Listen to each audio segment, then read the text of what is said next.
Olá a todos, primeiramente, né? Vamos voltar aqui na nossa conversa sobre casamento, que foi o tema que a gente começou aí no nosso último encontro. A gente verificou quais são os pressupostos, a gente verificou também a questão de direitos e deveres que existem, né? Dentro desse contrato, que alguns chamam de contrato, outros chamam de sociedade. A gente até chegou a discutir isso no encontro passado. E alguns entendem que é uma situação mista, na verdade, né? Porque tem elementos contratuais, mas também tem elementos de afetividade, então que a gente não são elementos que a gente não pode especificar que ele trata-se apenas de uma relação contratual. Por esse motivo que quando a gente fala de casamento, ele não se encontra na parte geral dos contratos, né? Ele não vai estar lá tipificado como um contrato, ele está dentro lá do livro de direitos de família, por essas situações próprias do casamento, né? Então, é um contrato regido de uma forma própria, vamos dizer assim. A gente fala que é contrato tendo em vista direitos e deveres que a gente tem nessa relação conjugal, nessa sociedade conjugal que existe. Mas a gente não pode esquecer dessa relação que se torna a partir do momento que eu tenho esses direitos e deveres determinados pela legislação. Vamos então, eu vou compartilhar aqui com vocês o nosso material de apoio. Então, na aula passada, a gente paramos a nossa conversa nos pressupostos, né? Então, a gente viu lá a igualdade entre cônjuges, uma vez que a gente tem hoje em dia a situação do pátrio poder, né? Quer dizer, a situação do poder familiar e não a situação mais do pátrio poder. A manifestação de consentimento, e essa manifestação ela precisa ser livre, né? A gente não pode ter nenhum tipo de dúvida com relação a essa manifestação. E a necessidade dessa celebração ser feita por pessoa competente para isso, que no caso é o juiz de paz, que representa o Estado, né? Então, quando a gente fala de casamento, aqui a gente tem mais elementos que demonstram que essa relação, ela pode sim ser configurada como um eventual contrato, né? Porque se eu tenho uma igualdade de partes, se eu tenho uma manifestação de consentimento, essa manifestação precisa ser livre e desembaraçada. E se essa celebração tem algumas formalidades a ser cumprida, a gente volta naquela discussão da possibilidade de se enxergar o casamento como uma relação contratual. A gente vai começar a nossa conversa hoje discutindo a capacidade para a realização do casamento, tá? Então a gente começa conversando sobre quem é que tem capacidade para casar, tá? A primeira coisa que a gente precisa ver nesse sentido é a idade núbio. E a idade núbio do casamento são 16 anos completos, tá? A gente teve uma modificação no Código Civil nos últimos anos, aonde ficou decidido que para casar precisa ter 16 anos completos, tá? Existia uma possibilidade antigamente com relação a essa questão da idade, tá? A não necessidade dos 16 anos completos, o que foi modificado por legislação, e dessa forma, para que se possa então efetuar o casamento, a pessoa tem de ter a idade núbio de 16 anos completos. Com relação a esse ponto da capacidade, algumas questões precisam ser levantadas, tá? Primeira questão. No caso dos relativamente, no caso dos relativamente incapazes, vírgula, precisam da autorização precisam da autorização dos representantes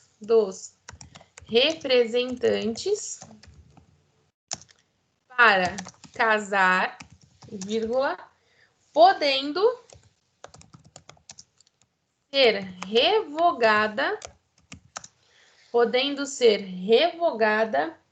até a celebração, tá? E aí aqui observem que a gente está falando no caso dos relativamente incapazes, tá? Por que dos relativamente incapazes? Porque os absolutamente incapazes não têm idade núbil para casar, tá? Os absolutamente incapazes são aqueles menores de 16 anos.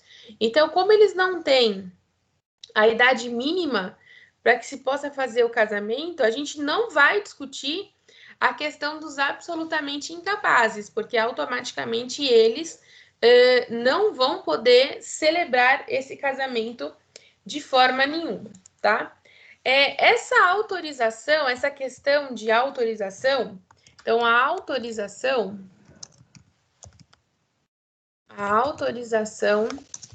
parte dos pais ou tutores, tá?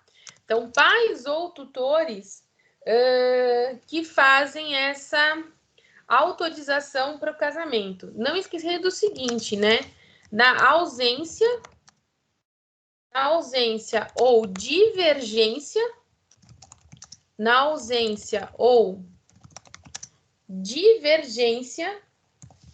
deve ser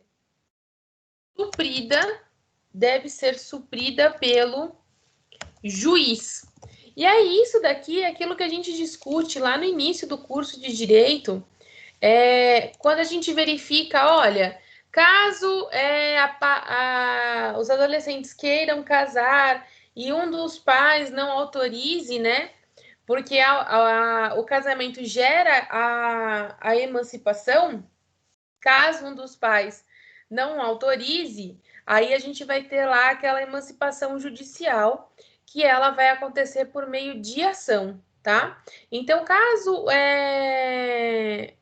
os pais ou os tutores tenham alguma divergência com relação a essa autorização ou não, essa autorização, o suprimento disso vai ser feito pelo juiz. Então, o juiz vai suprir essa ausência. Outra coisa que a gente precisa relembrar é a emancipação, né? O casamento gera emancipação dependendo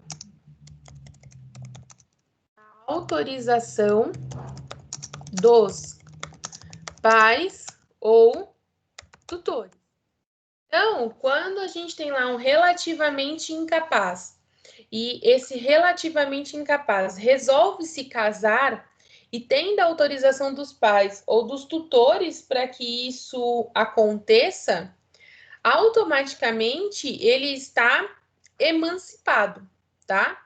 Então, o casamento emancipa. Isso é uma coisa importante, né, de se dizer.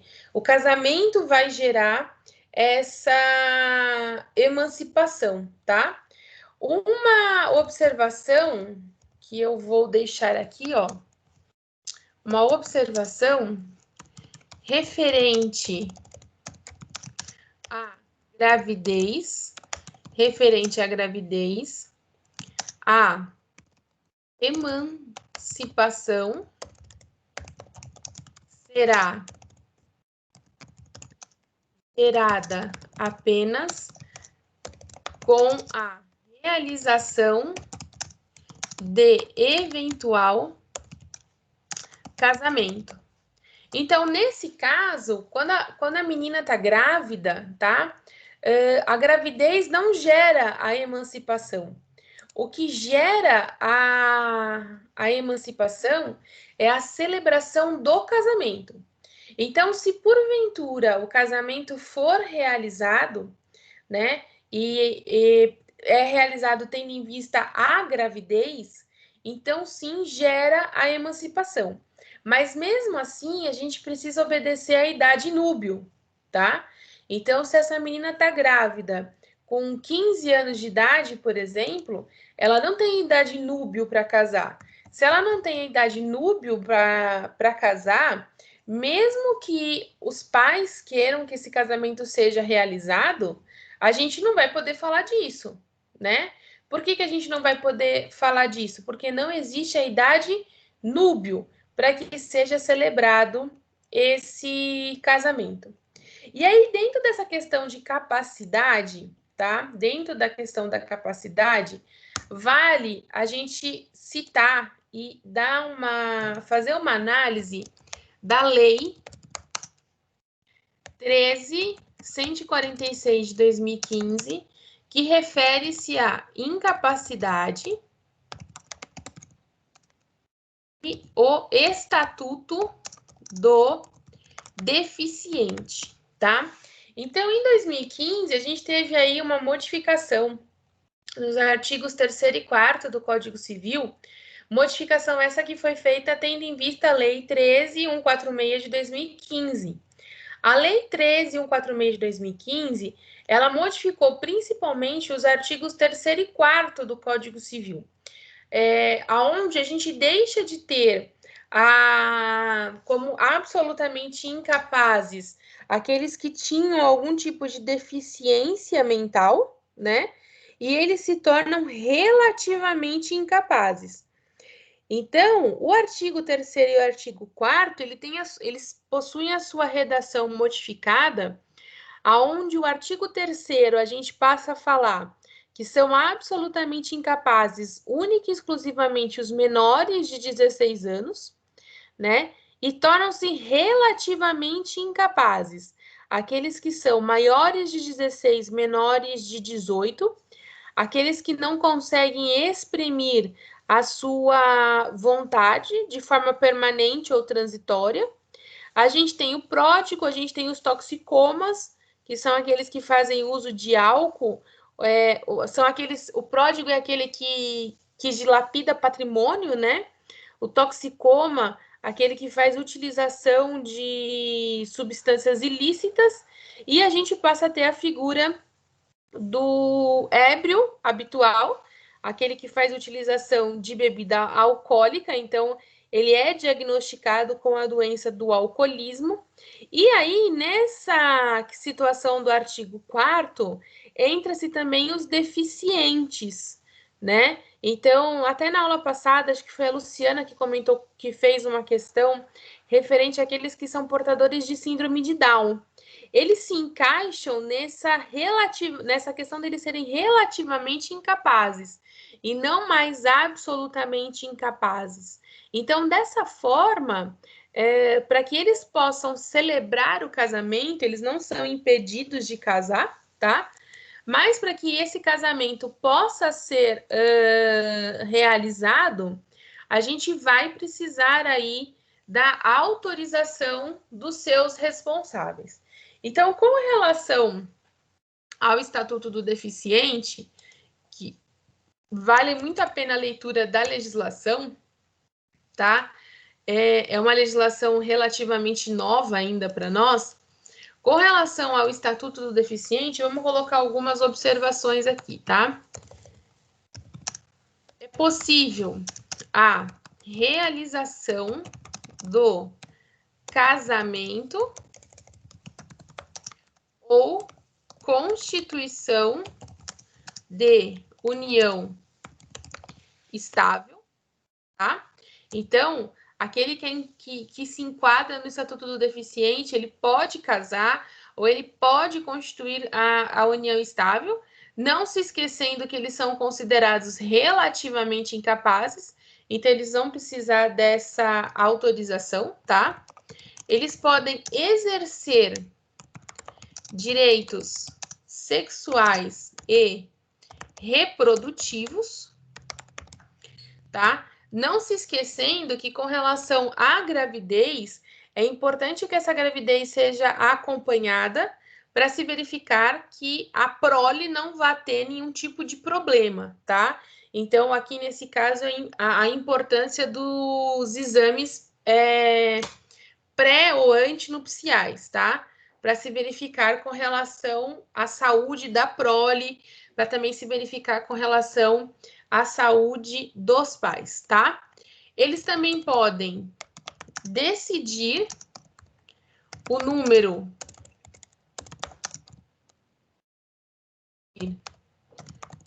de filhos,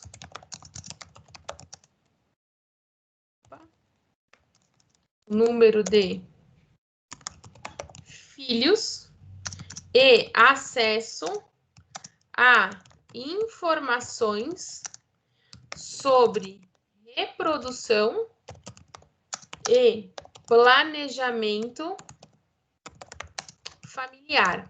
Essas decisões não precisam ser acompanhadas dos tutores ou dos pais, tá? Na verdade, dos representantes legais, vamos dizer assim. O casal, ele tem total condições de decidir o número de filhos que eles querem, né? E fazer esse planejamento familiar.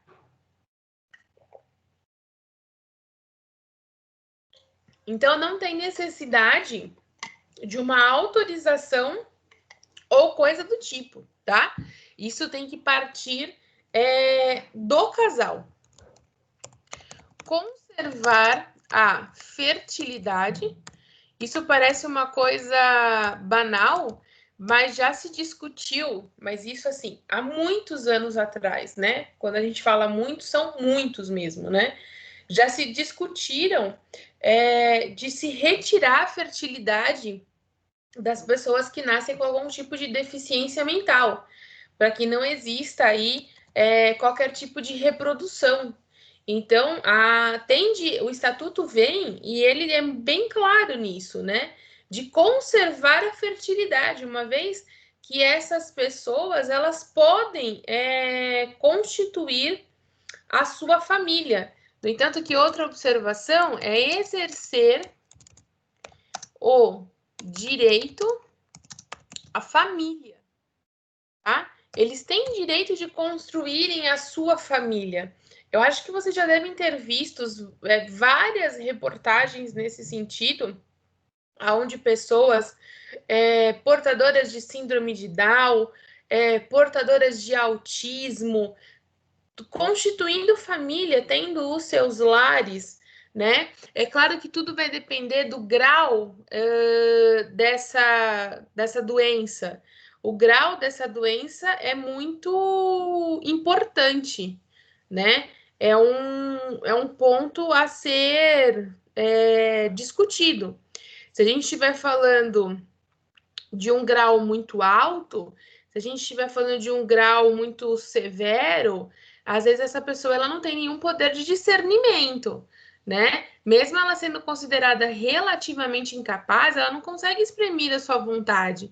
E essa condição de não conseguir expressar a sua vontade é uma situação permanente. Então não tem como ela dizer que ela tem a intenção de casar, por exemplo, né? Então, o que a gente precisa observar? Qual que é o grau dessa doença, né? Por isso que essas pessoas, elas passam lá por diversos exames, por diversas análises, para que realmente possa se fazer essa constituição de família. E eles também têm direito de exercer o direito de guarda, tutela e curatela, bem como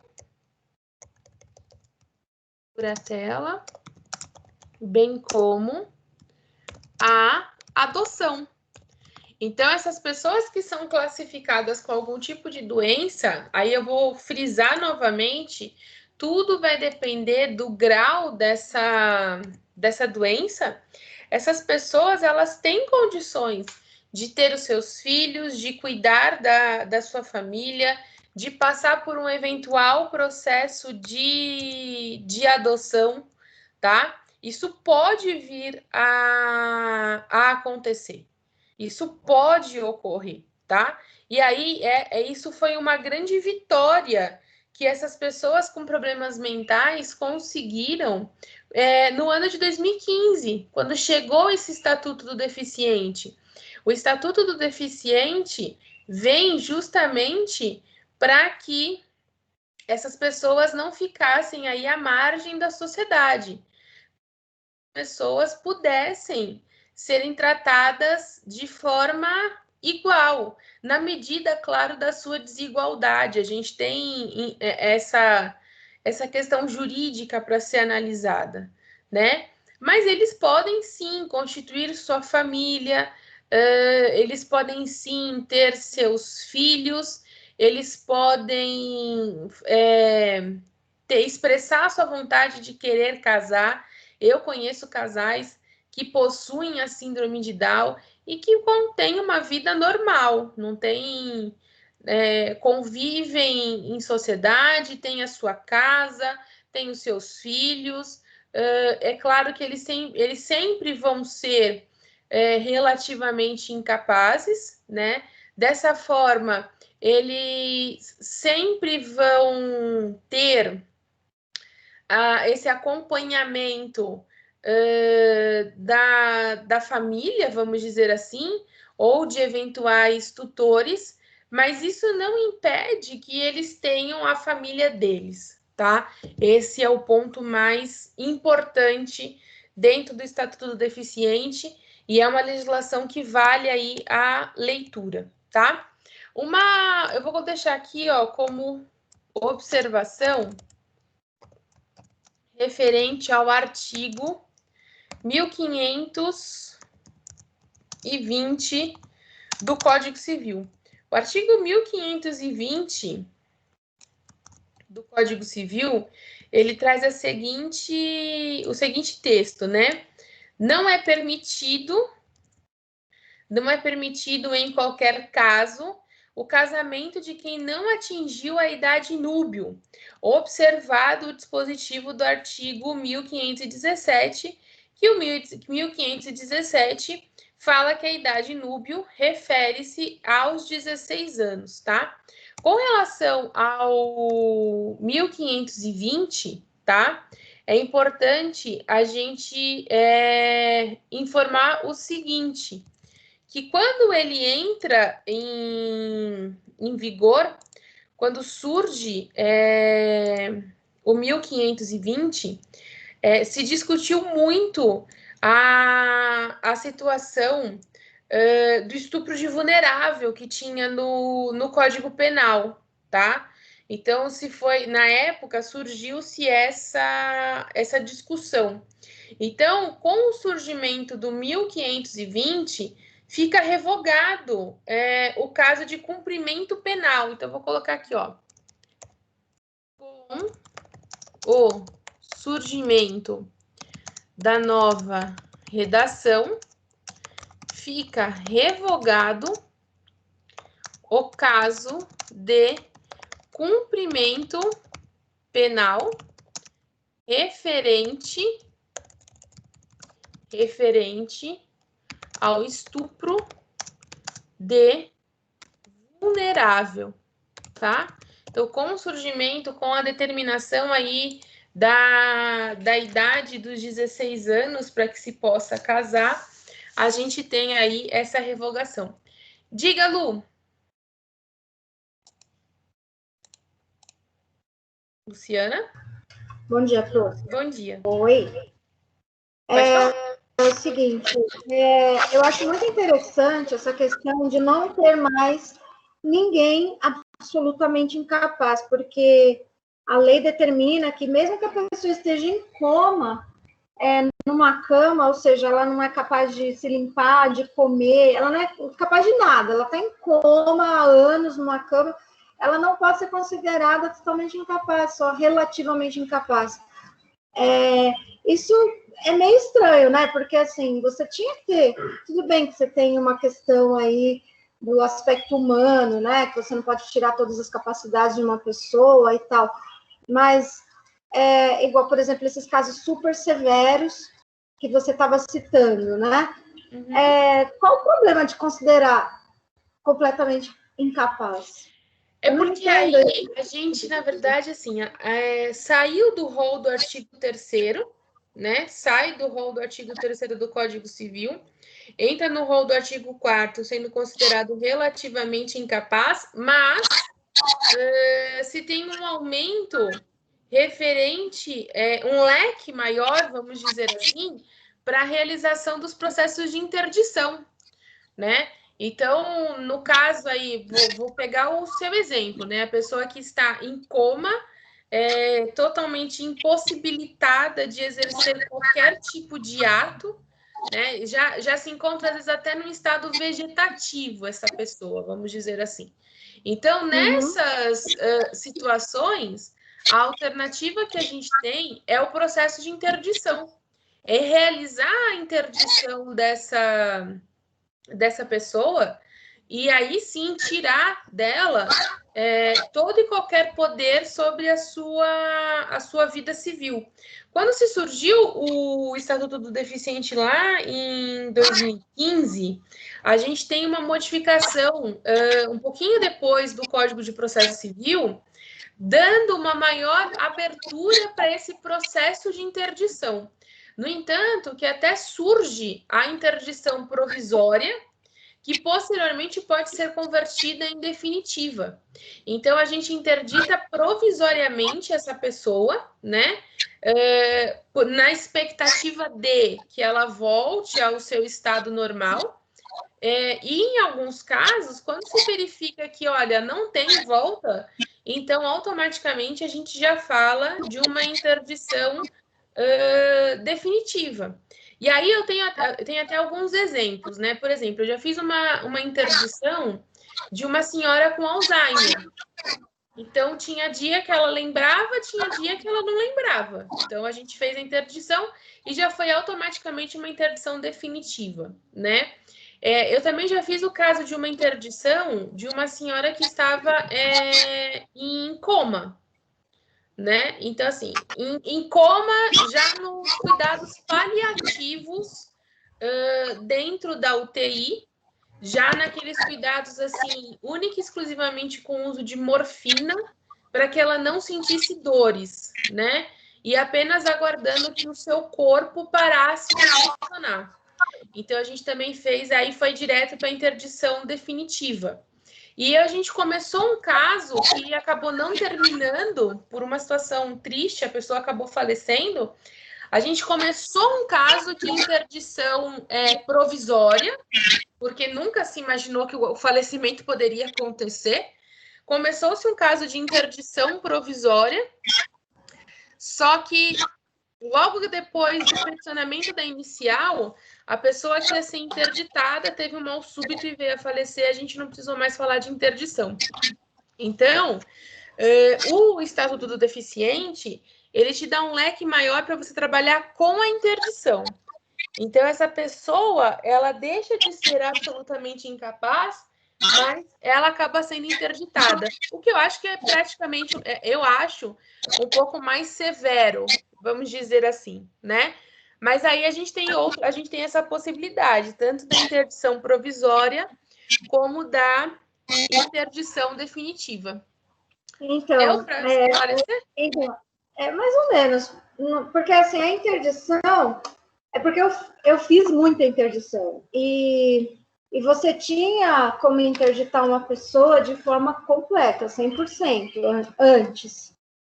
Porém, eu não sei se foi no Código de 2015 que houve essa modificação, tanto que quando vem o parecer do Ministério Público na hora de interditar, o parecer ele sempre fala que, tendo em vista a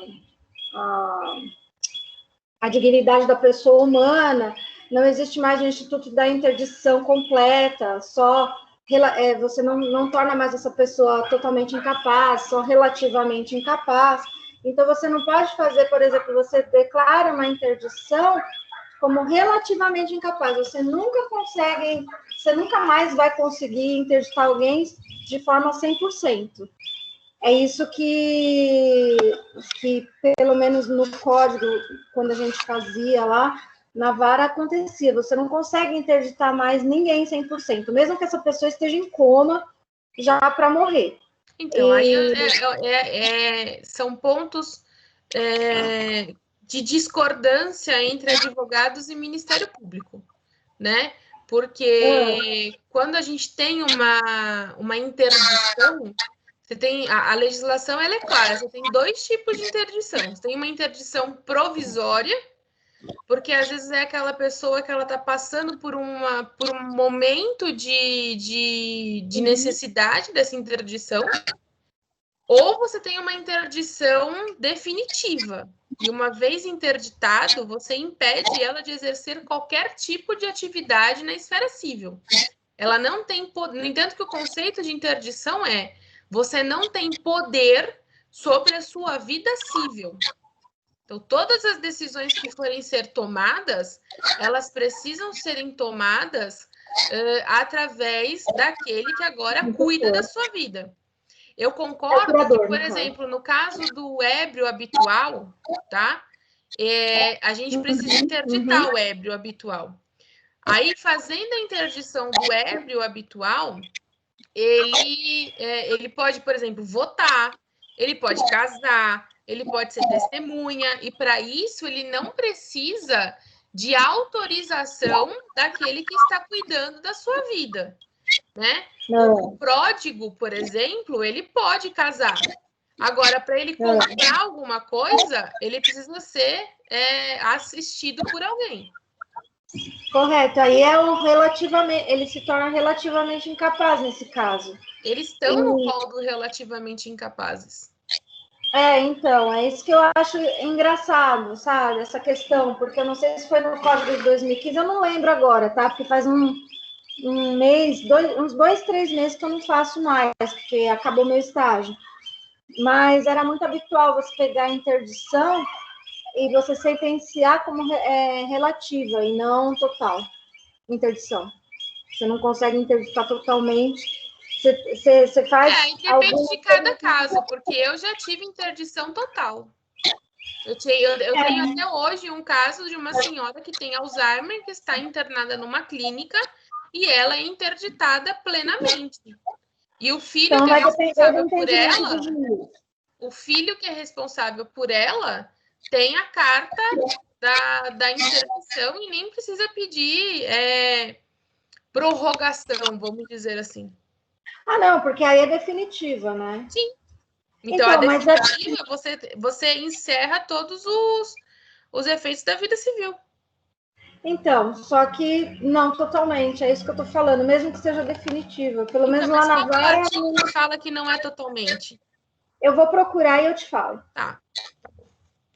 Bem, com relação ao casamento, tá? E essa questão do Estatuto do Deficiente, alguma dúvida até aqui? Não? Então tá bom. Então a gente vai partir agora para a seguinte situação. Quando a gente fala de casamento, a gente tem algumas situações onde esse casamento ele tem impedimentos, aonde esse casamento pode ser considerado nulo, né? Gera anulabilidade. E a gente tem causas suspensivas deste casamento, tá? Então, a gente tem causas de impedimento, causas de anulabilidade e causas suspensivas referente ao casamento. A gente vai começar discutindo a situação de impedimento. Então, vamos colocar aqui, ó. Impedimento ao casamento. Artigo 1521 do Código Civil. O artigo 1521 do Código Civil, ele determina o seguinte: não podem casar.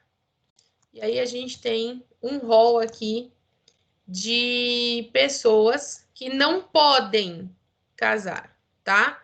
Que a gente precisa fazer uma análise de quem são essas pessoas que não podem realizar esse casamento e por qual motivo essas pessoas não podem realizar esse casamento.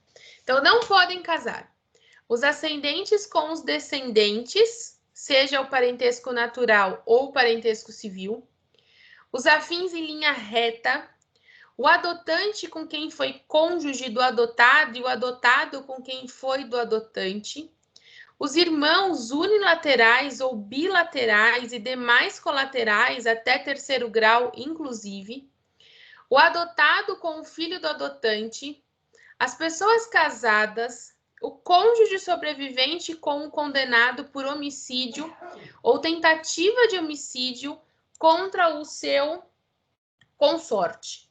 Quando a gente fala, então, dessas características de impedimento do casamento, o que a gente precisa levar em consideração? Uma nulidade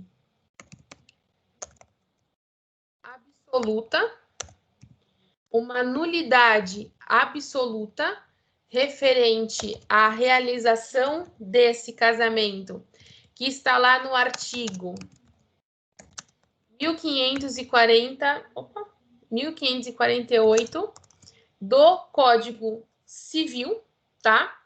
E, além disso, a gente precisa entender que o artigo 1521 do Código Civil apresenta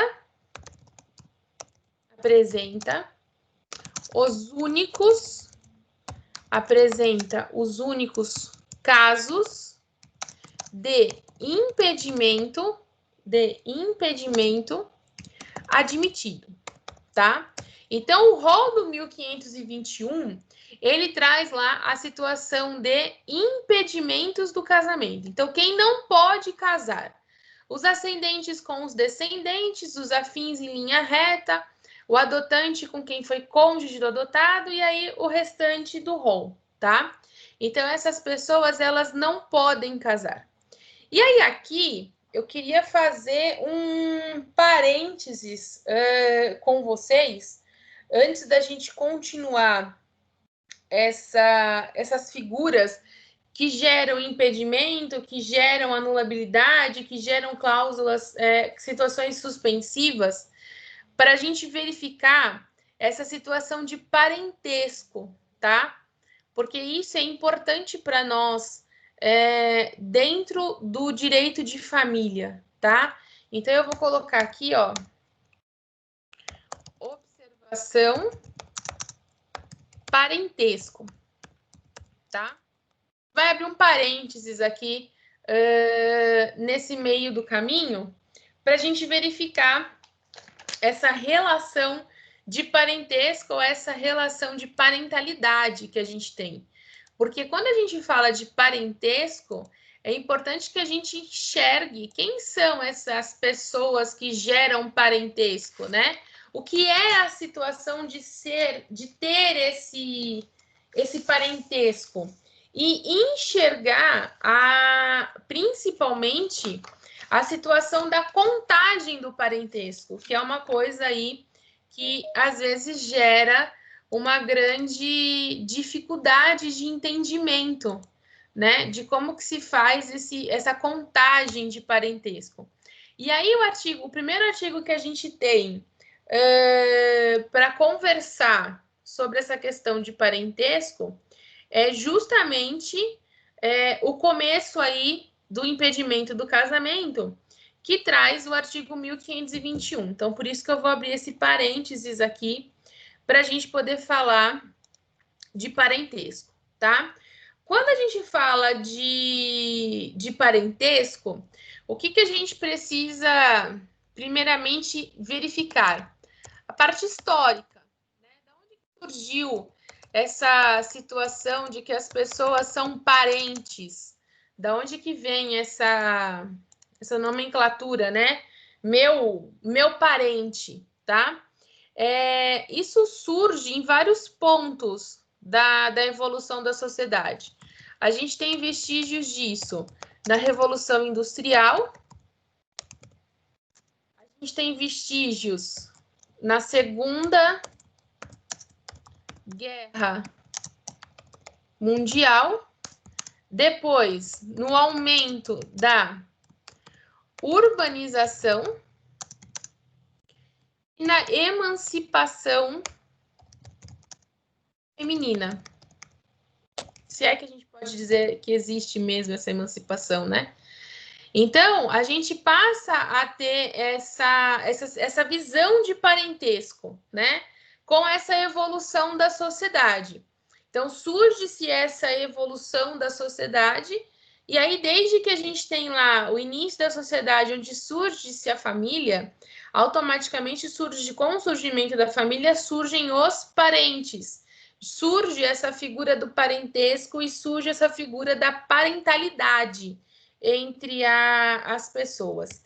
Na figura da parentalidade que a gente fala, então vamos colocar aqui, ó, parentalidade, a gente passa a enxergar os fatores institucionais,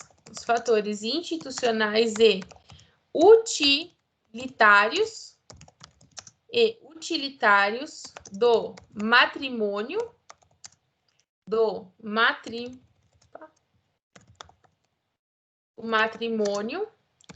e da filiação, que vinham em primeiro lugar, e o afeto de forma secundária, né? Então, essa parentalidade era mais uma questão institucional. No entanto, que se a gente for pegar ali nos anos... final ali, começo dos anos 90, por exemplo, né? Até antes disso, anos 60, por exemplo, tinha muito essa importância do nome da família, né? O nome que você carregava, o seu sobrenome, ele era praticamente um pedigree, vamos dizer assim, né? Então, você ter o sobrenome daquela família. Aqui em São Paulo se tinha muita questão da família Matarazzo. Então, ter o sobrenome da família Matarazzo, isso era muito importante, né? A família Fleury.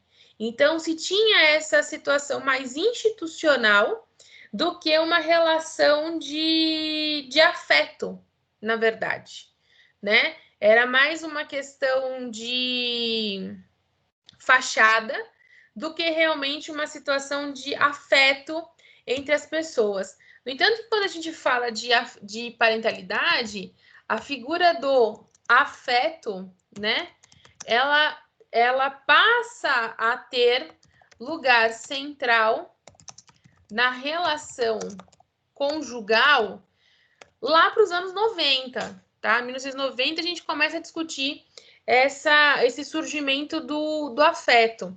E com essa questão, o casamento deixou de ter um caráter exclusivamente institucional. Quando surge a figura do afeto, o casamento deixa de ser institucional para se converter em uma mera formalidade. Porque deixa de existir a necessidade da realização de um casamento e passa-se a discutir, na verdade, essa existência de afeto. Existe afeto entre as pessoas? Sim, existe afeto entre as pessoas.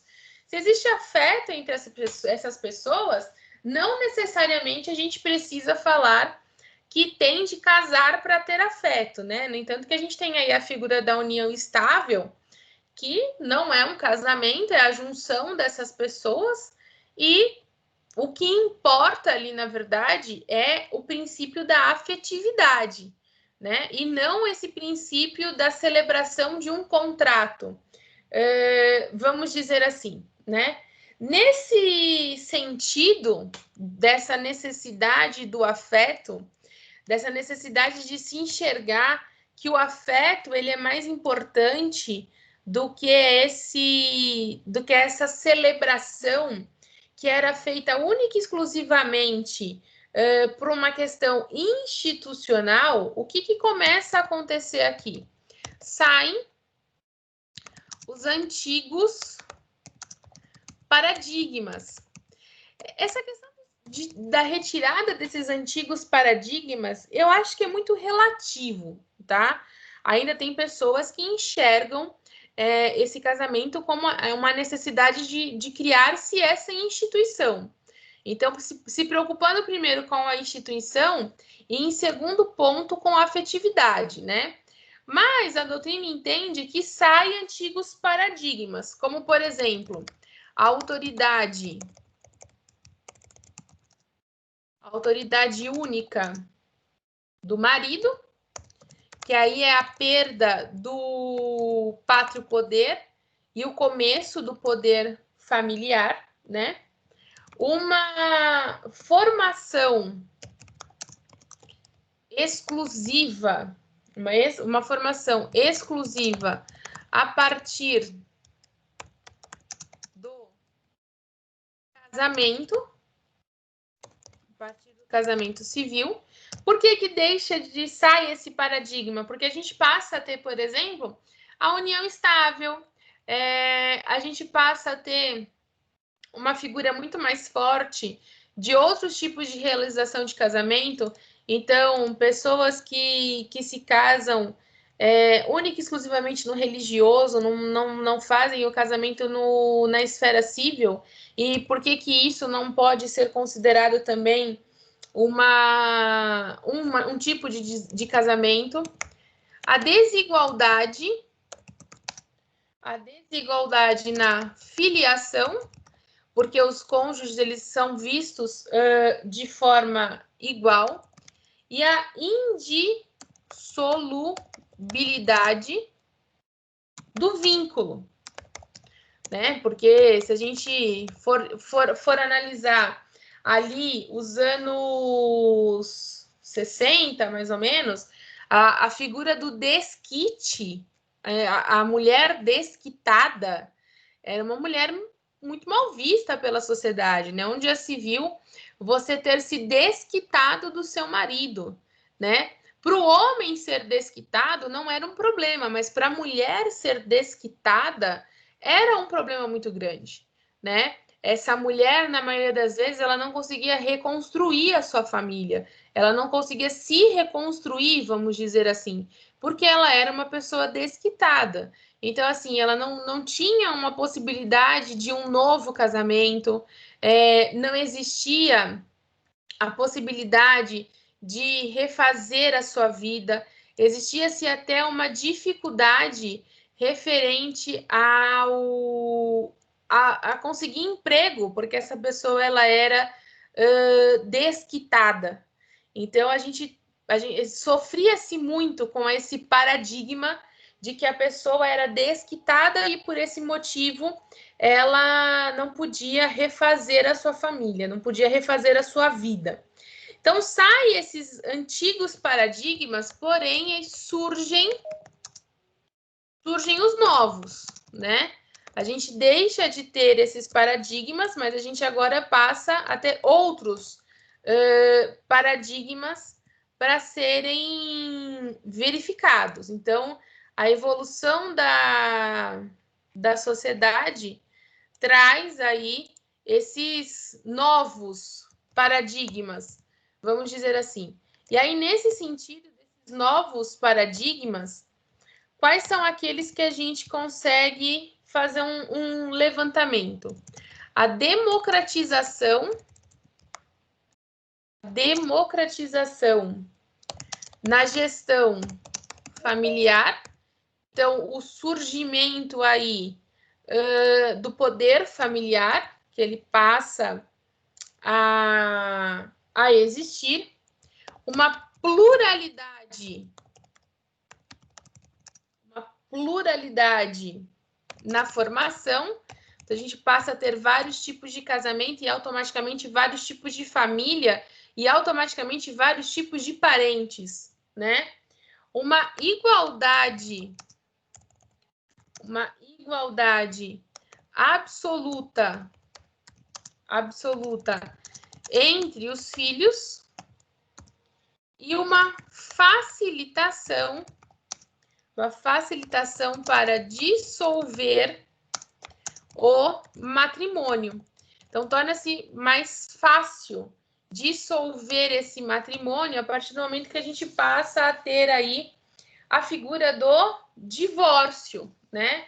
Então, a lei do divórcio que torna mais fácil você desfazer esse matrimônio, o que a gente não tinha lá atrás, né? Que é o famoso desquite. Para você conseguir fazer um desquite era muito difícil. Depois vem a separação judicial, onde você precisava permanecer 1 ano casado, mover a ação da separação judicial, permanecer 2 anos separados, para depois você poder converter essa separação em divórcio. Por que disso? Porque existia-se aquela possibilidade do casal querer voltar. Então, quando você se divorcia, como você, quando divorcia, não tem essa possibilidade de volta, só casando novamente, tinha-se todo esse lapso temporal para se aguardar, justamente para que essas pessoas, vamos dizer assim, pudessem refletir. Olha, você tem razão? Você tem certeza? É isso mesmo que você quer? Né? Ah, não sei, talvez se tentar de novo, será que não dá certo, né? Então, se discutia muito nesse sentido. Com a saída desses paradigmas antigos, com o surgimento desses paradigmas novos, né? A gente passa, então, a enxergar com essa modernidade, vamos dizer assim, os novos tipos que a gente passa a ter de família, as novas formas de enxergar essa família. E essa nova forma automaticamente modifica também a figura dos parentes, né? Essa figura da parentalidade. Como que fica essa figura da parentalidade? Então surge aí, ó, um núcleo, o surgimento de um núcleo de pessoas que vivem em comunhão,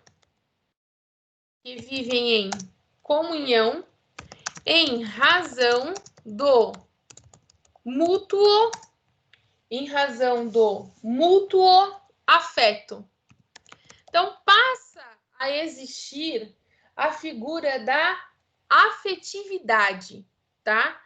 Passa a ser mais importante a relação de afeto do que a relação da construção de uma instituição familiar, tá? Com o surgimento desse afeto, com o surgimento dessa situação, a gente tem, então, a figura dos parentes. O surgimento aí, a análise dessa parentalidade, né? Quem seriam esses parentes? O que esses parentes podem e o que esses parentes não podem? Então, nessa figura nessa existência do parentesco, o que a gente precisa observar? A legislação brasileira,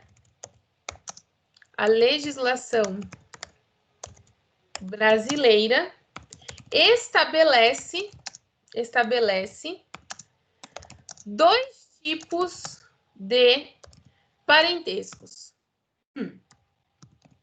2 tipos de parentescos passa a existir, tá? E quais seriam esses tipos de parentescos que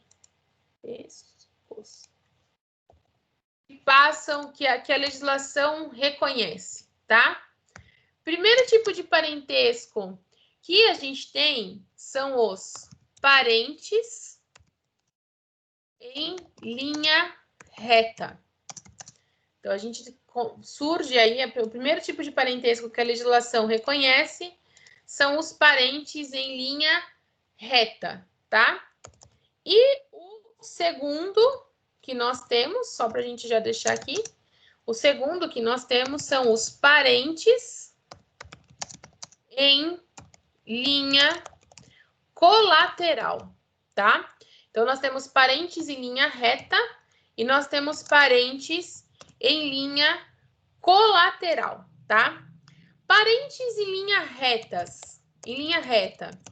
são as pessoas que estão umas para com as outras, na relação de ascendentes e descendentes. Tá? Vírgula. Exemplo, a ligação do pai com o filho, do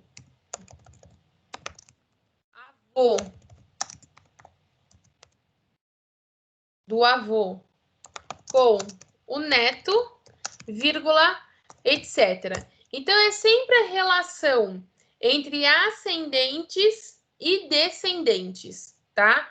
Que a gente tem aí esse parentesco em linha reta.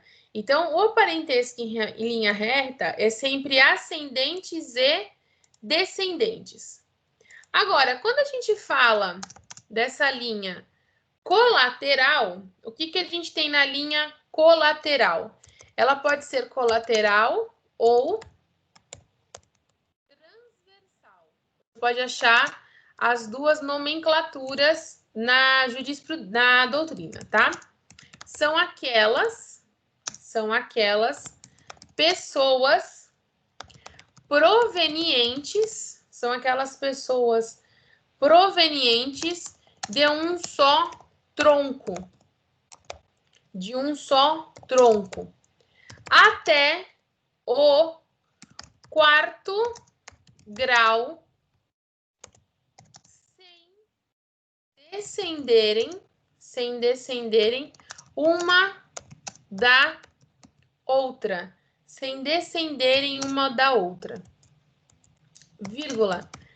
Exemplo, é a ligação entre o tio com o sobrinho, do tio com o sobrinho, vírgula, do irmão com a irmã, vírgula, etc. Tá? Então, esse parentesco em linha colateral ou em linha transversal, tá?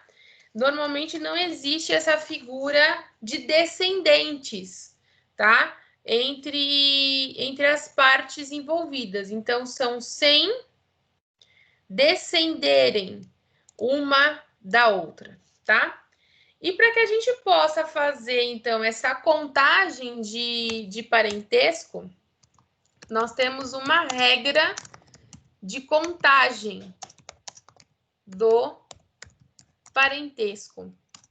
Qual que é essa regra de contagem do parentesco? O que é importante a gente lembrar dentro dessa situação, tá? Com relação a essa regra, o que a gente precisa entender? Da origem, suba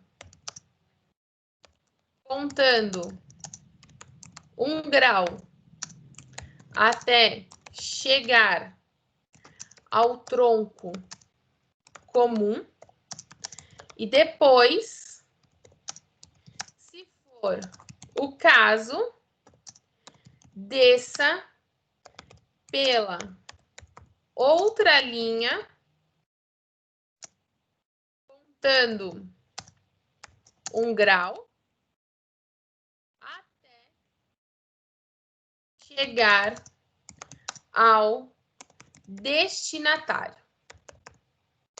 Então, essa é a regra que a gente precisa observar para fazer essa contagem de parentesco. Para a contagem de parentesco, o que nos interessa é o tronco comum. O tronco comum é o que vai diferenciar aí da linha reta para a linha colateral. Então, vamos começar aqui com alguns exemplos nesse sentido, tá? O primeiro exemplo que a gente vai enxergar, vamos ver aí essa contagem entre irmãos, por exemplo, tá? Então, a gente vai colocar aqui, ó. Que a gente tem. Vamos trabalhar com a minha família, que aí eu sei os nomes de cor, para ficar mais fácil, tá? Então, a gente vai fazer uma contagem de parentesco entre Juliana e do outro lado dessa contagem de parentesco está a Natália, minha irmã, tá? Então, o que a gente quer saber aqui? Qual que é o destinatário que eu quero chegar? Eu quero saber o grau de parentesco entre eu e a minha irmã, tá? O que nos interessa é sempre esse tronco comum, né? No nosso caso aqui, qual que é o nosso tronco comum? É o Manuel e a Shirley, que são os nossos pais, tá? Então, esse daqui é o nosso tronco comum. E aí, vamos lá, então, para essa contagem, tá? Do meu pai, da minha linha do meu pai, da minha linha para os meus pais, como eles são os meus ascendentes, automaticamente eles são então primeiro grau em linha reta. Afinal de contas, a linha reta ela é infinita, tá? E a gente só vai mudando a contagem de grau. Aqui, qual que é o tronco comum entre eu e a Natália? O tronco comum entre eu e a Natália são os nossos pais. Quando eu faço a modificação de tronco, então, quando eu pulo o tronco comum, para que eu possa chegar aqui na Natália, qual que é a regra que a gente precisa, então, obedecer? Vamos trazer essa regra para cá. O que a gente precisa obedecer é a continuação da contagem, que é o que determina a regra. Então, automaticamente, de 1 passa para 2. Quando a gente pula um tronco comum, a gente sai da linha reta e entra na linha colateral. Então, dessa forma, qual que é a minha relação de parentesco com a minha irmã? Nós somos parentes de segundo grau colateral, tá? E aí eu vou colocar aqui a observação de que esse aqui, ó, os nossos pais aqui, esse aqui é o tronco entre nós. Então, sempre que se pula o tronco, muda-se de linha. Então, até bater no tronco, automaticamente, até chegar lá, a gente vai estar falando sempre em linha reta, né? E essa linha reta, deixa eu até colocar aqui em cima, ó, que o parente em linha reta, vamos colocar aqui, ó. A linha reta é infinita, tá? Linha reta, ela é infinita. Então, a gente vai lá pro avô, bisavô, tataravô, e aí se vai. E essa linha, ela é infinita, tá? O que muda esse tronco comum, quando a gente pula esse tronco comum, a gente passa, então, para uma linha colateral, e importante é que o direito civil reconhece, né, o parentesco até o quarto grau colateral. Não existe quinto grau colateral, tá? Nós só vamos até o quarto grau colateral. No entanto, que quando a gente lê aqui o 1521, ele fala do parentesco natural ou civil, que a gente já vai ver, os afins em linha reta. Então, por exemplo, eu não posso casar com o meu bisavô. Os irmãos unilaterais ou bilaterais e demais colaterais até o terceiro grau, inclusive, tá? Então, é essa que é a importância de a gente entender essa contagem de parentesco, tá? O que interessa para nós é identificar até onde você quer chegar e qual que é esse tronco comum na qual a gente vai precisar trabalhar. Alguma dúvida com relação à contagem de parentesco?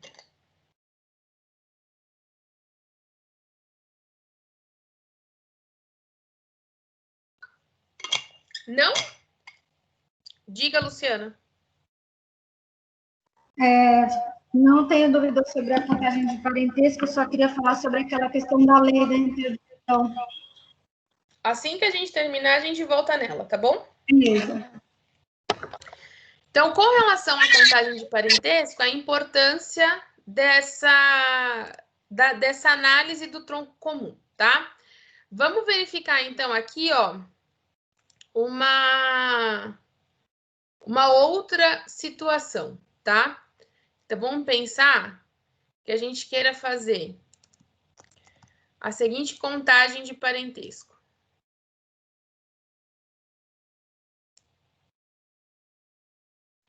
A gente quer fazer a contagem de parentesco da Natália até a prima. E aí vamos colocar aqui a prima que chama-se Fernanda. E a gente quer fazer essa contagem de parentesco entre elas, tá? Para isso, a gente precisa entender quais são os parentes que passam pela vida delas, né? Então, a Natália, ela é filha do Manuel. Ela é filha do Manuel, tá? O Manuel, ele é filho e Aparecida. Então, ele é filho do Gildo e Aparecida.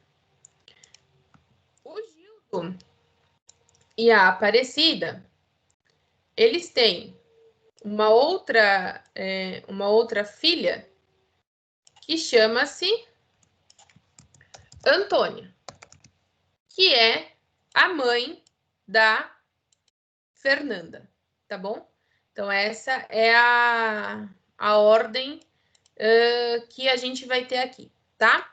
Então, já que vocês falaram que vocês não têm dúvida nenhuma, que tá super tranquilo essa relação, Robinson, fala uma coisa para mim. Qual que é o grau de parentesco da Natália para o Manuel?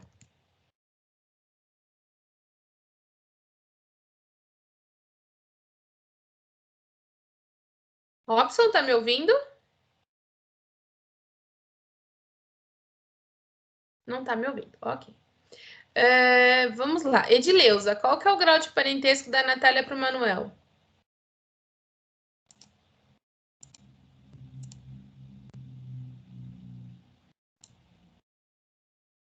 Ah, também não tá me ouvindo.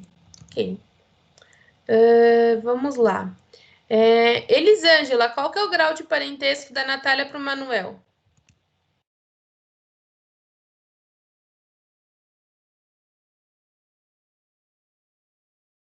Ok, tudo bem.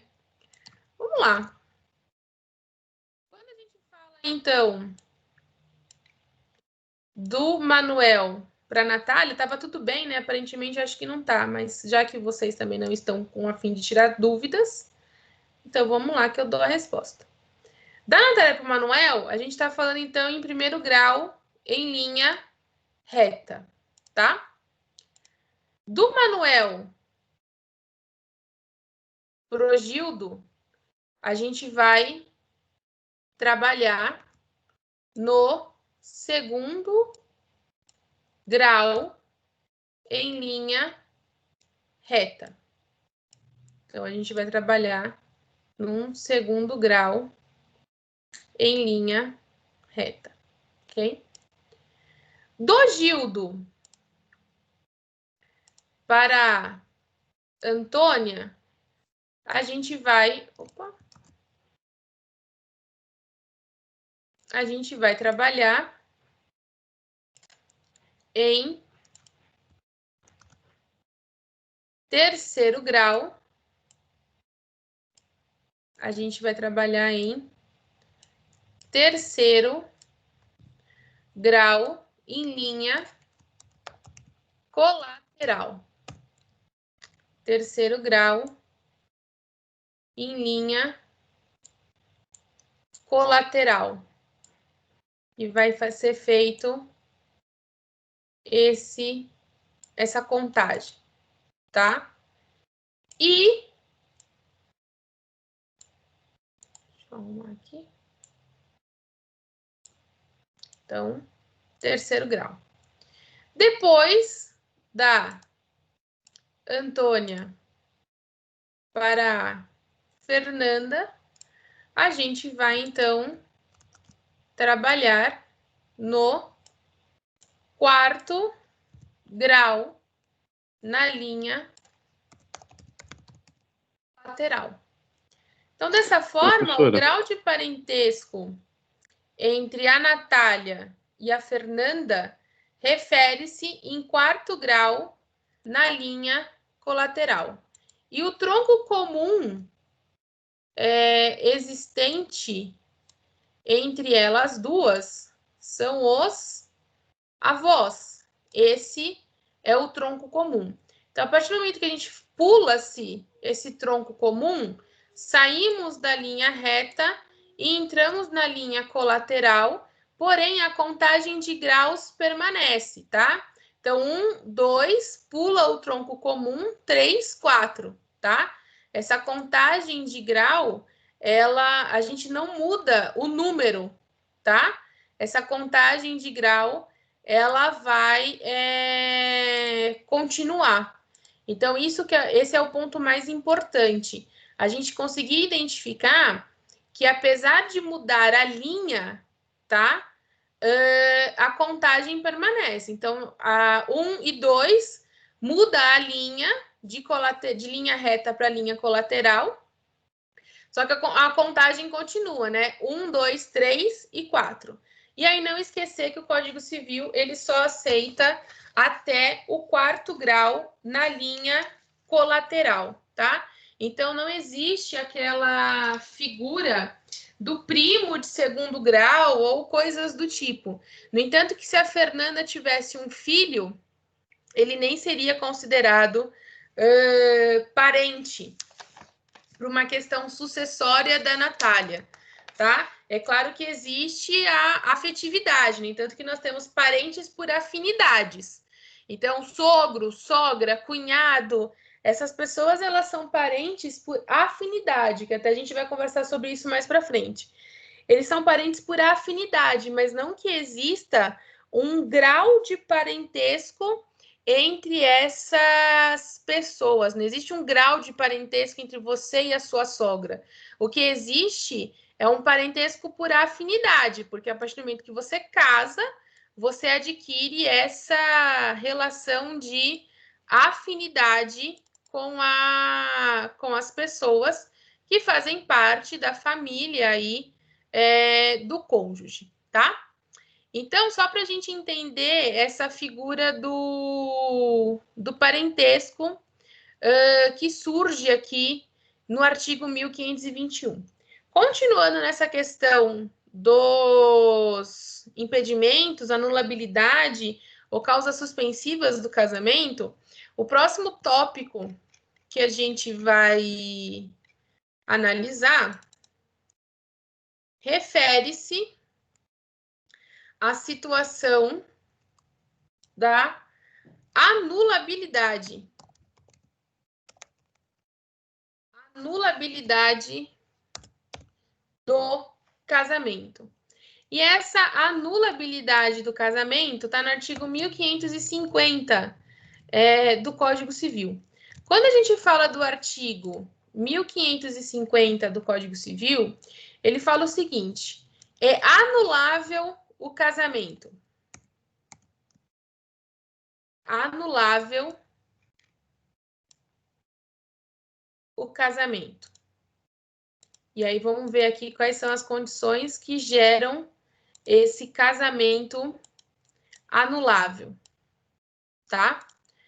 É anulável o casamento de quem não completou a idade mínima para casar, que no caso aí são os 16 anos, né? A idade núbio. Então, esse casamento pode ser anulado.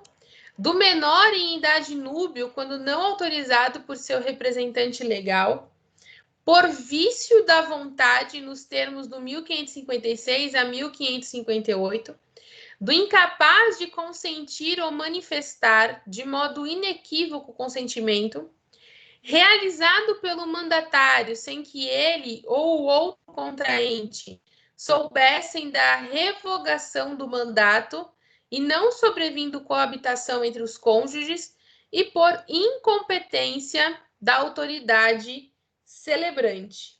Então, nessas situações do artigo 1550, o que vem acontecer?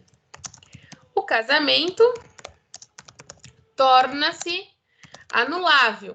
E aí não esquecer, né, a diferença entre nulo e anulável. Anulável é aquilo que ainda pode ser corrigido. Aquilo que é considerado nulo é aquilo que, para nós, é como se não existisse, tá? Então, por isso a importância de entender a diferença entre impedimento e anulabilidade desse casamento. E a outra situação que a gente tem são as causas suspensivas do casamento. Nas causas suspensivas do casamento, a gente vai ter o artigo 1523. A gente vai ter o artigo 1523 do Código Civil. E o artigo 1523 do Código Civil determina aqueles que não devem casar. Não dever não quer dizer não pode, tá? Não deve é aquele que, se puder evitar, é melhor. Vamos dizer assim, tá? Então, 1523 fala, não devem casar.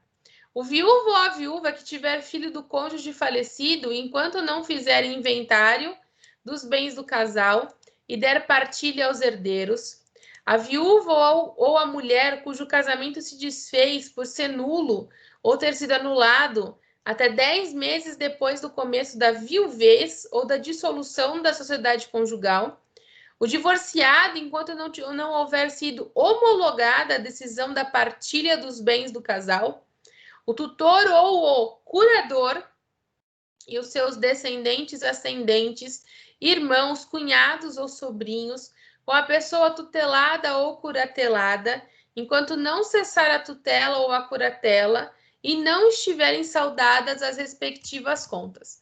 Nessa situação dos não devem casar, né, que geram essas situações, essas cláusulas suspensivas ao casamento, a gente precisa observar o seguinte: o 1523, ele impõe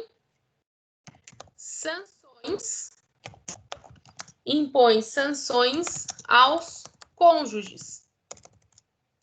Tá? Se você realmente quiser casar nessa situação, você precisa cumprir aí, primeiramente, essas sanções, tá?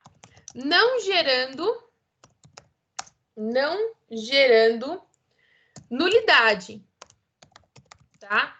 Não gera nulidade, por exemplo, se a viúva vir a casar antes de ter sido feita a partilha, né? Não vai gerar algum tipo de nulidade. O que pode vir a gerar, na verdade, é uma situação referente a... O que pode vir a gerar uma situação referente aos bens, né? Referente a essa mistura de bens. Então, é esse ponto que a gente precisa tomar cuidado, tá? É esse ponto que a gente precisa observar, tá? Deixa eu só tirar uma dúvida aqui.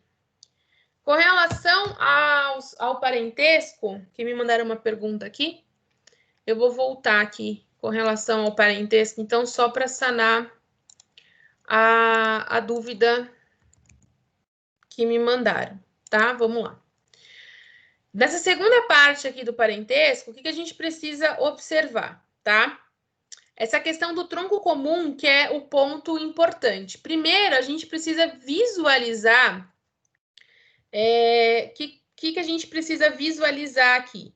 A gente precisa visualizar qual que é o tronco comum. Então, eu preciso enxergar da onde eu quero sair para onde eu quero chegar. A minha pergunta era, qual que é o grau de parentesco entre a Natália e a Fernanda? Essa era a pergunta, né? Qual que era o grau de parentesco entre elas duas? Então, eu vou sair da Natália e vou ter de chegar na Fernanda. Para isso, eu preciso enxergar quais são as pessoas que são ascendentes ou descendentes da Natália com a Fernanda. No nosso caso aqui, a gente só tem os ascendentes, né? Então, a Natália tem como ascendente o Manuel, que tem como ascendente o Gildo, que é o tronco comum entre a Natália e a Fernanda. É o que gera um vínculo entre a Natália e a Fernanda, né? O Gildo tem uma outra filha, que é a Antônia, que é irmã do Manuel. Automaticamente é tia da Natália, né? E aí a Antônia tem a Fernanda, tá? Então eu preciso saber que eu quero sair da Natália e chegar na Fernanda. Da Natália para o Manuel, primeiro grau em linha reta, porque a gente não tem nenhum tronco comum aqui no meio para pular, tá? Do Manuel para o Gildo, segundo grau em linha reta, porque aqui se é número 1, aqui passa a ser número 2. Como eu também não pulei um tronco comum, continua sendo em linha reta, tá? Pulei o tronco comum existente entre Natália e Fernanda. A partir do momento que eu pulo esse tronco comum, então eu mudo, eu continuo a contagem, né? 1, 2, 3. Só que deixa de ser linha reta e passa a ser linha colateral, tá? Por que passa a ser linha colateral? Porque eu estou do outro lado e porque eu pulei esse tronco comum existente entre elas, tá?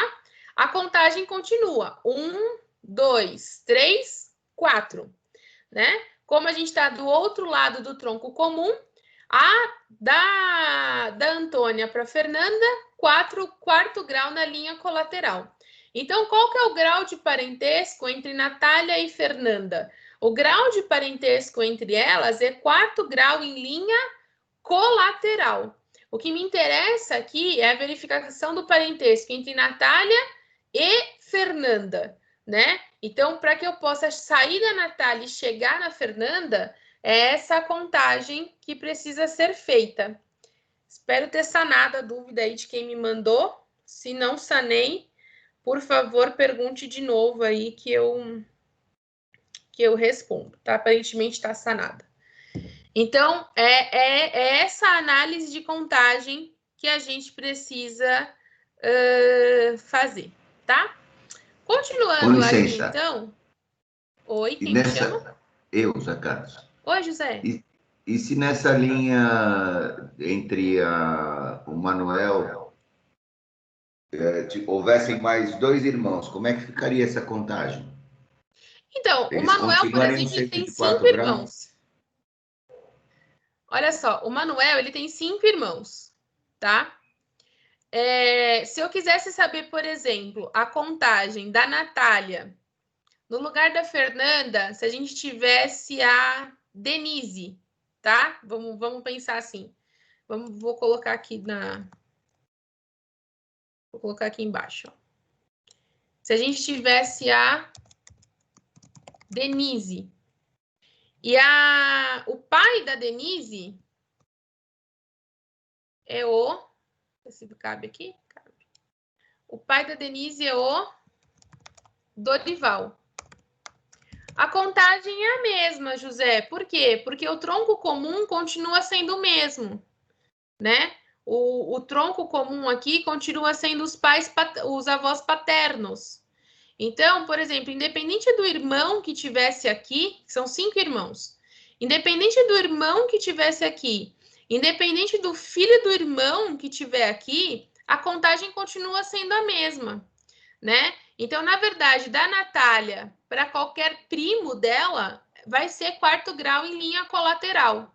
Não existe aquela figura de primo de 1º grau que a gente fala, né? Todo e qualquer primo, ele é de 4º grau em linha colateral. Isso não existe essa questão de primo de 1º ou primo de 2º grau, né? Para nós do direito civil, a gente para a contagem aqui. A Denise, por exemplo, ela tem um filho que na contagem de parentesco, para a Natália, ele não é ninguém. Na esfera civil, ele não é ninguém, não existe um parentesco. Pode existir um afeto, uma afetividade, eu vou concordar com você, né? Mas na contagem de parentesco, para uma eventual linha, até para uma eventual linha sucessória, por exemplo, o filho da Denise não tem nenhum tipo de parentesco com a Natália. Não sei se respondi a sua pergunta. Não, perfeito. E no caso de um inventário, o filho da Denise entraria se não houvesse mais ninguém na linha. Se não tivesse ninguém, se todo mundo aqui tivesse morrido, não tem para onde ir, né? Aí ele poderia pedir o inventário da Natália, aí ele tem que solicitar isso, tá? Mas assim, todo mundo tem que ter morrido, né? Os pais da Natália, os avós, tanto maternos quanto paternos, todos os tios, aí sim a gente poderia vir a chegar aqui, tá? Mas aí é difícil, né? Todo mundo ter morrido para o filho da Denise levar o inventário. Mas pode acontecer. Ok, obrigado. Tá bom? Nada. O importante aqui, na verdade, sempre que você vai fazer essa contagem, é entender da onde você está saindo para onde você quer chegar, né? Esse é o ponto mais importante, da onde você saiu para onde você vai, né?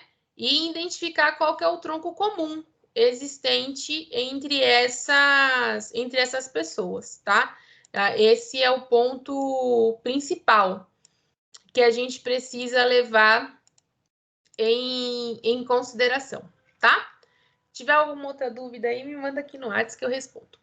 Bem, então, o artigo 1523 gera essa questão de nulidade. Para deixar isso daqui de uma forma mais resumida e uma forma mais fácil de ser enxergada, a gente tem a seguinte situação, né? A gente tem, então, o artigo 1521 do Código Civil, que geram os impedimentos, que estão lá determinados no artigo 1548 do Código Civil, que vai gerar um casamento nulo, tá?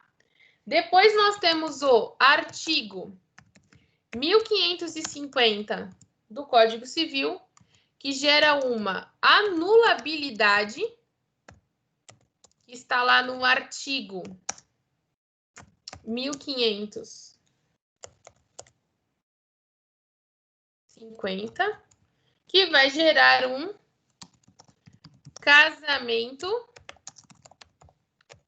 anulável. E, por último, a gente tem o artigo 1523 do Código Civil, que vai trazer algumas sanções, e nesse caso, a gente tem um casamento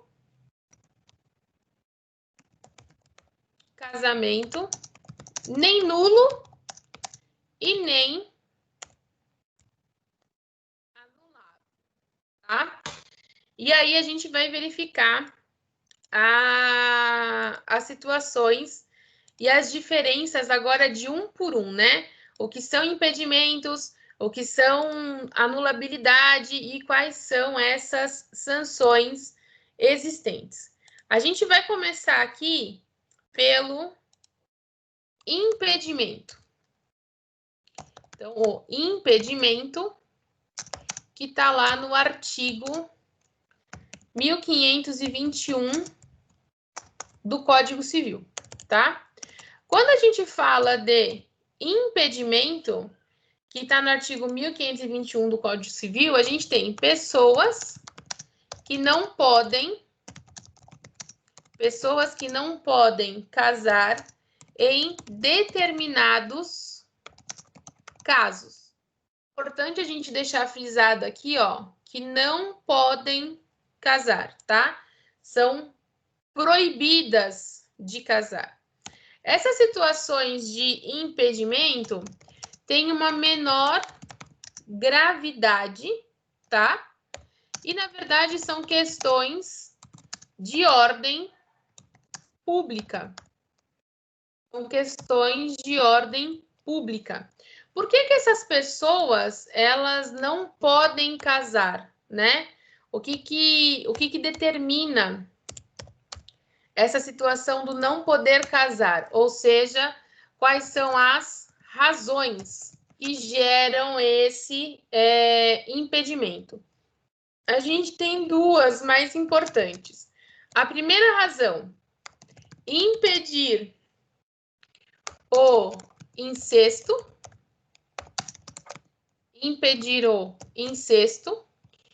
E a segunda razão que a gente vai ter, evitar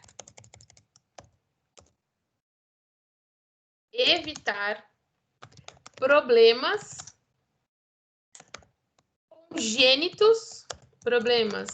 congênitos à prole, tá? Então, evitar que essa prole tenha algum tipo de problema, tá? Evitar que essa prole apresente algum problema de saúde. Então, são os dois pontos principais com relação a isso. E aí, vamos dar uma olhadinha em todos os incisos que a gente tem, tá? Então, o primeiro que a gente vai ter, não podem casar os irmãos colaterais de segundo grau, tá? Então, essas pessoas colaterais de segundo grau. Então, vamos pensar aqui que se eu tivesse um irmão, por exemplo, eu não posso casar com o meu irmão, tá? Não existe essa possibilidade, vamos dizer assim, tá? Os irmãos, é importante a gente entender o seguinte, que os unilaterais é aquele de mesmo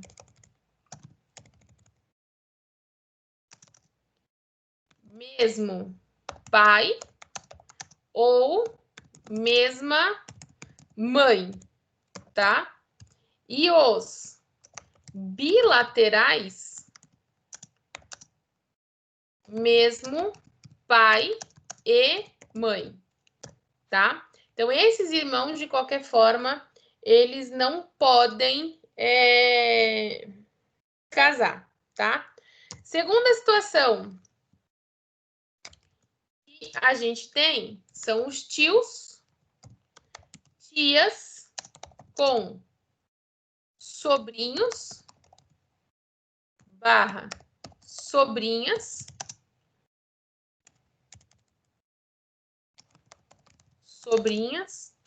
colaterais em terceiro grau. Então, voltando aqui para o exemplo que a gente tem, se a gente for pensar da Natália, se aqui no lugar da Antônia tivesse, por exemplo, o Dorival, a Natália não pode casar com o Dorival, por quê? Porque ele está no terceiro grau em linha colateral, tá? Então, esse casamento, ele não pode vir a existir, né? É aquilo que eu disse, são situações de menor gravidade, tá? Agora, a ciência, vamos dizer assim, eles informam o seguinte, que esse casamento, se ele acontecer, ele é chamado de casamento vincular, tá? E o que pode ser feito aqui? Pode ser realizado desde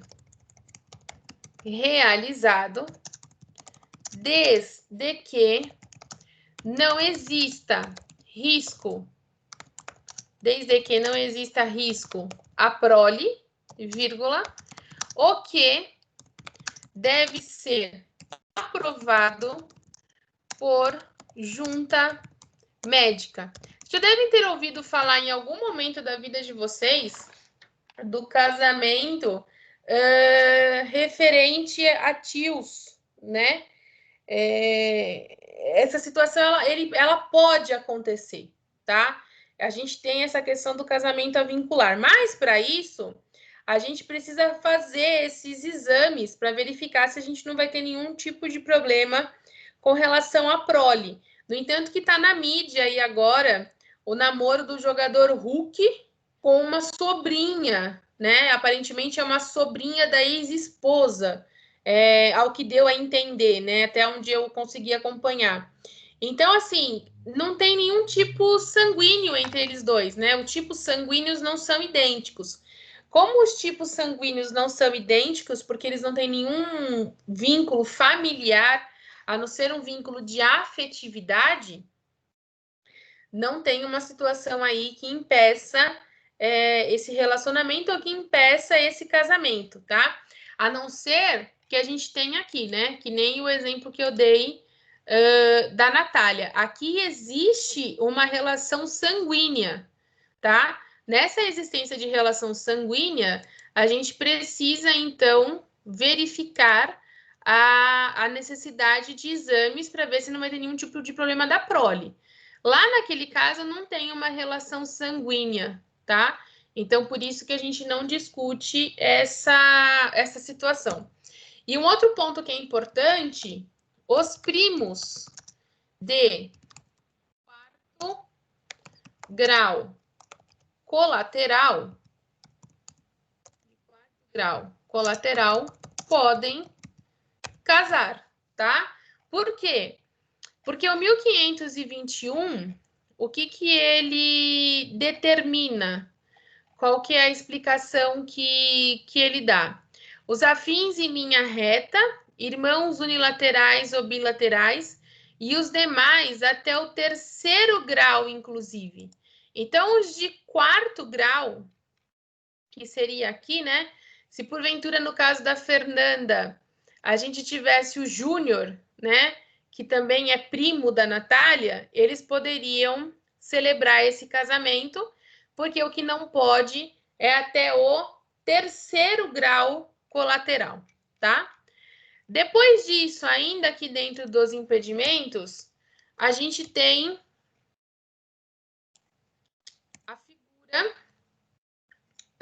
dos afins em linha reta. Então, vamos colocar aqui 2, 3, tá? A gente tem a figura os afins em linha reta, tá? Então, todos os afins em linha reta, sem esquecer que a linha reta, ela é infinita, esses afins em linha reta não podem se casar, né? Então, não pode realizar este casamento. E aí, aqui, nesse sentido, vale a leitura do artigo 1595 do Código Civil, tá? 1595 fala o seguinte: cada cônjuge ou companheiro é aliado aos parentes do outro pelo vínculo da afinidade, tá? Então, a partir do momento que você celebra o casamento, a mãe do seu cônjuge, que é a sua sogra, vamos dizer assim, vocês se tornam parentes por esse vínculo da afinidade, tá?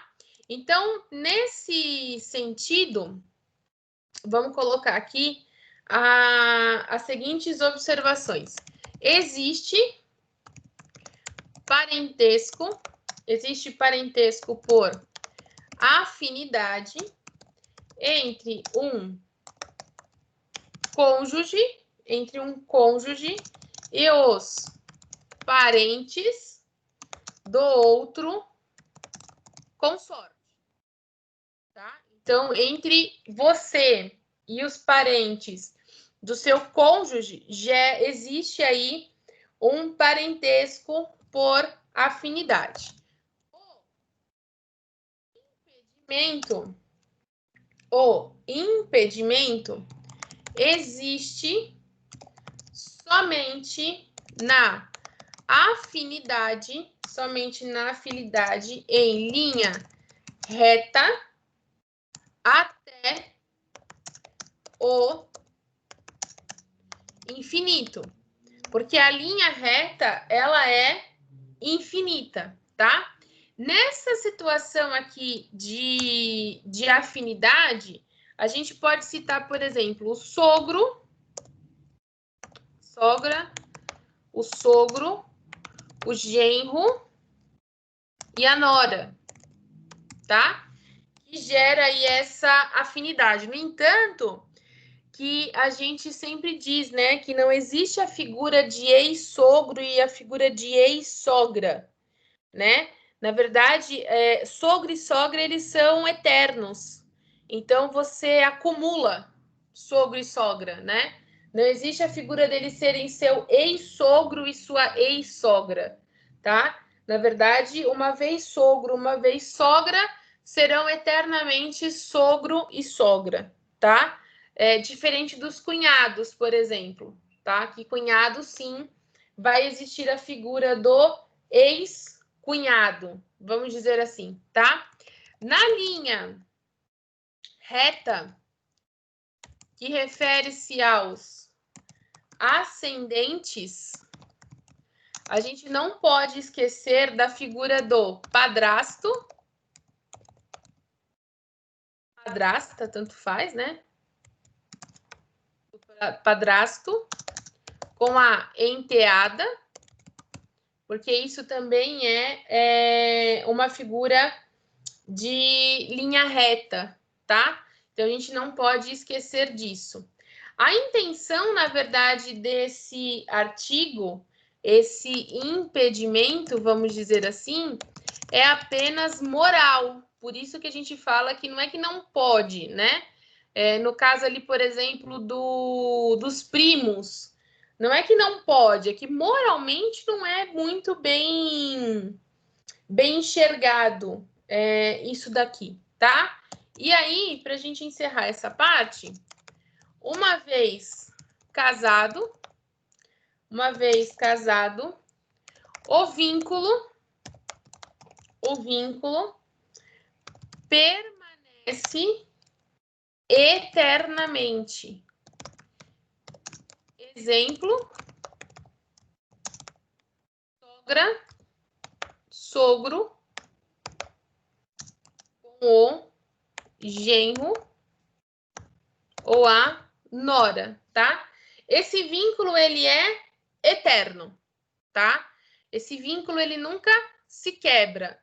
Então, uma vez sogro, uma vez sogra, automaticamente essas pessoas continuarão sendo sogro e continuarão sendo sogras, tá? Então, não existe essa figura do ex-sogro e a figura da ex-sogra, tá? Isso não vai vir a acontecer, tá?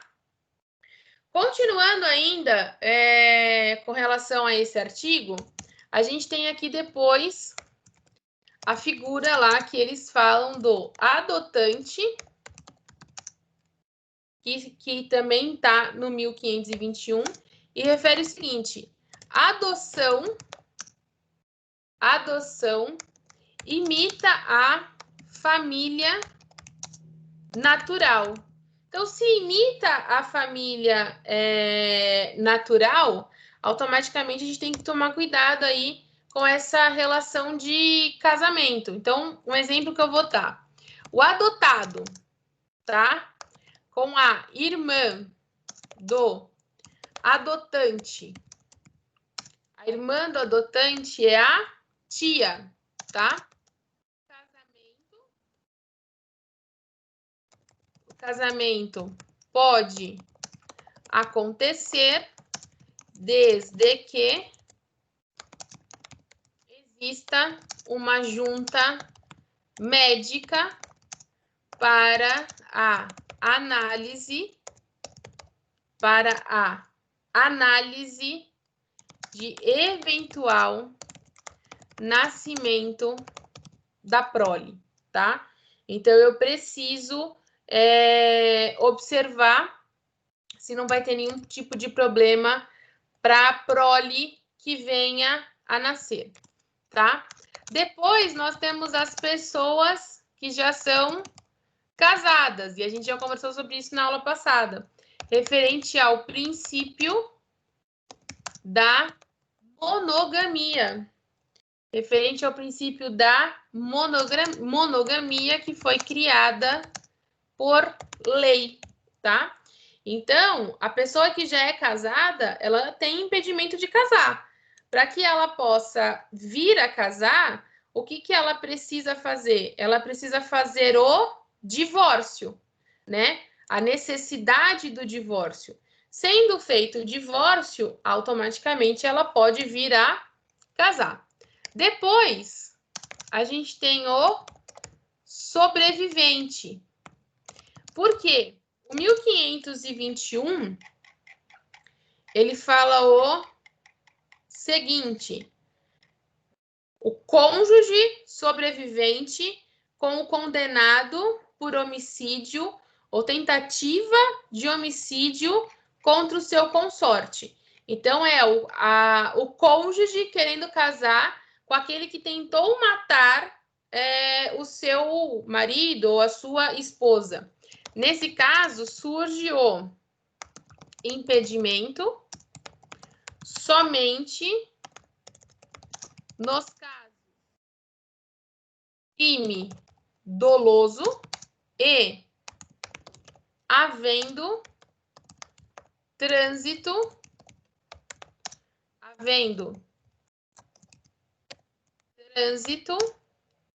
em julgado da sentença penal condenatória. Então, aqui eu vou precisar aguardar que ocorra o curso da ação penal, tá? Para que eu possa, então, validar esse casamento. Então, nesse sentido, casamento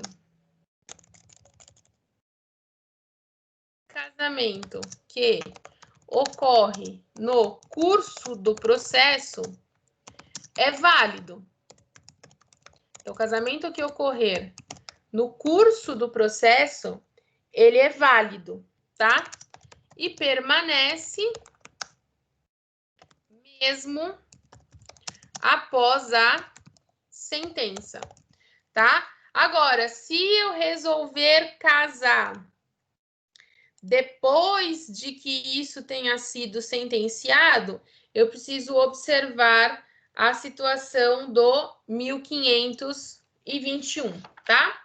E aí, para a gente poder fechar, eu vou deixar aqui algumas observações, tá? Letra A. Observação aqui. Artigo 1548, inciso 2º do Código Civil, tá? Geram nulidades absolutas, tá? Então, 1548, o inciso 2º dele, 1548, inciso 2º, por infringência de impedimento. Então, é nulo o casamento contraído por infringência de impedimento. Então, se você está lá no rol do impedimento e realiza o casamento, a gente está falando de nulidades absolutas nesse sentido. Letra B. Oposição no cartório. A oposição no cartório de pessoas naturais a qualquer momento até a celebração, tá? Então, qualquer pessoa que seja capaz, que venha a se opor a esse casamento, então, até o momento da celebração desse casamento, qualquer pessoa capaz que apresente qualquer tipo de oposição, também vai gerar as nulidades referentes a isso, tá? E letra C, o impedimento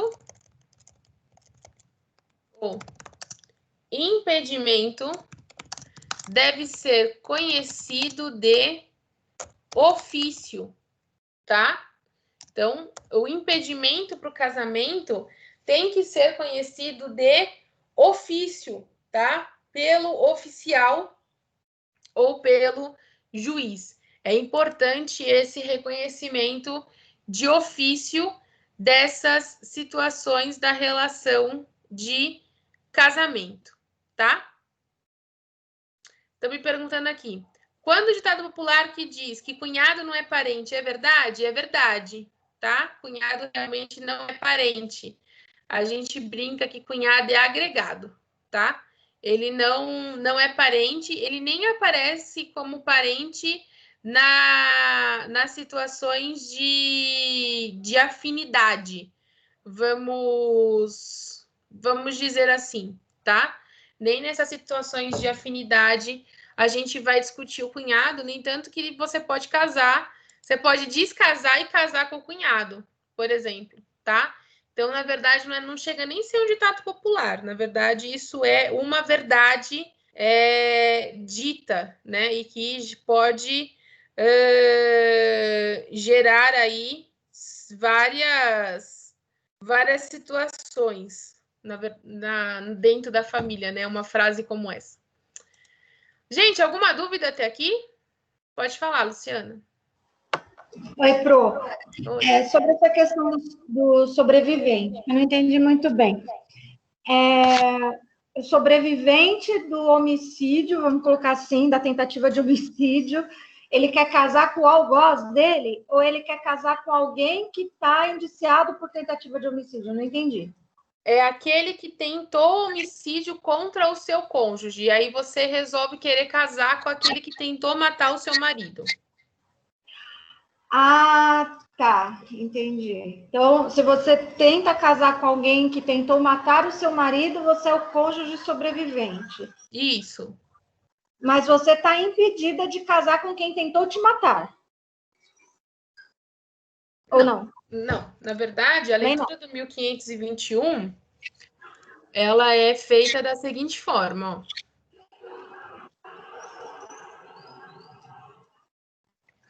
Cônjuge sobrevivente com condenado por homicídio ou tentativa de homicídio contra o seu consorte. Tá. Então, você querendo casar com aquele que tentou matar o seu marido, tá? Ou que realmente matou o seu marido. Tá.